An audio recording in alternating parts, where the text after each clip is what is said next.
right? You have this idea that you want to keep these things separated until they can be clean and put back together because you don't want that contamination or cross-contamination. The same was true with people back then. If one person was unclean, they had to be set aside. They couldn't be with everybody else because they were unclean. And until they were made clean, they could not join everybody else.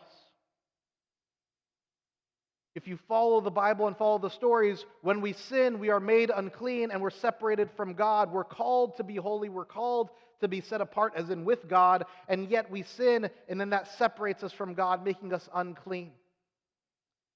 And so then in the Old Testament, you have to make sacrifices and you have to do different things to be made good with God again.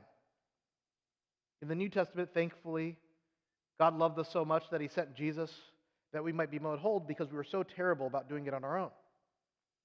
But I wanted to give you that background because I think it's important in the story. When we see the story of Joshua, the high priest, right?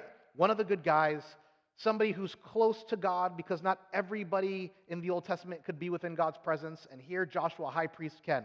And how do we see Joshua? We see Joshua unclean, which means that he can't have anybody else around him except he has a companion, Satan. He's standing there with Satan.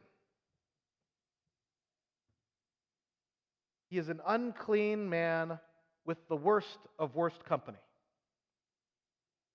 And what does Joshua do to redeem himself? What does Joshua do to restore himself? How many of you heard Joshua take an action in that passage? Correct. Not a single hand goes up because Joshua didn't do anything. God saw Joshua with the devil and the angel, and He said, Satan, get out of here. This one's mine. And He pulled the brand from the fire. No more.